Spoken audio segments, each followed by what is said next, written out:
The billionaire CEO, Adrian Knight, had spent his entire life building walls around himself.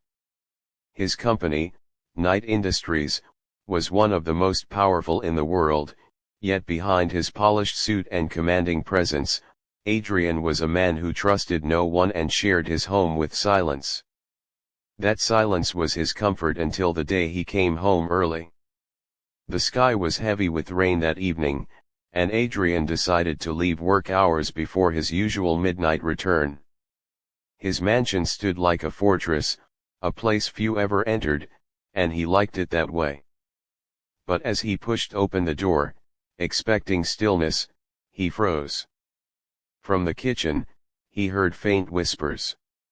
Not the sound of a burglar, this was softer, warmer, almost like a lullaby. Heart pounding, Adrian moved quietly through the hall. When he stepped into the kitchen, his eyes widened. There, standing with her back to him, was Clara, the night janitor he had seen in the corporate building countless times. But she wasn't cleaning. Instead, she was bent over, gently feeding a little girl seated at the table. The child's eyes were hollow with hunger, her clothes too small and threadbare. And Clara, his janitor, was hiding her in his kitchen. Adrian's instinct was to demand an explanation, to unleash the sharp words that had built his empire. But something in the way Clara looked at her daughter stopped him. Fear, exhaustion, and love flickered across her face. He stayed silent until Clara finally noticed him. "Sir, I can explain," she stammered, her voice trembling. "Please, don't call the police. I didn't mean to intrude." For a moment, Adrian felt anger boil. How had she even entered his home? But then, the little girl coughed, a weak, dry sound that pierced the air. Clara rushed to her side, patting her back with trembling hands. In that moment, Adrian realized this wasn't an act of theft. This was survival. Over the next hour, Clara's story spilled out in broken pieces. She was a widow, working 2 jobs just to keep a roof over their heads. Her daughter, Lily, had been sick for weeks, but medical bills were far beyond her reach. Clara cleaned the CEO's office building at night, but the meager wage barely covered food. That evening, desperate and with nowhere else to go, Clara had slipped into the mansion through the service door she knew the staff sometimes left unlocked. She hadn't come to steal, she had come to use the stove to make soup for her starving child. Adrian listened, his chest tightening in a way he hadn't felt in years. He had spent his life surrounded by luxury, yet here was a woman who scrubbed his office floors by night, hiding her daughter in his kitchen just to keep her alive. The challenges weighed heavy in that room.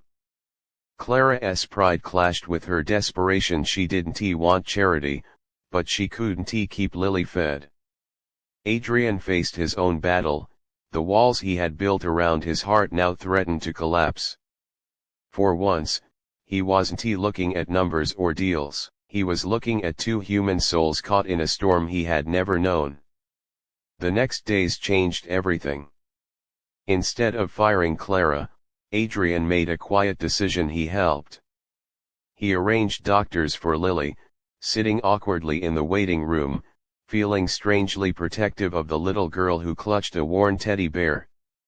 He offered Clara a better position, one that paid enough to let her live with dignity. But Clara resisted. "I don't want pity," she said firmly, though her eyes glistened with tears.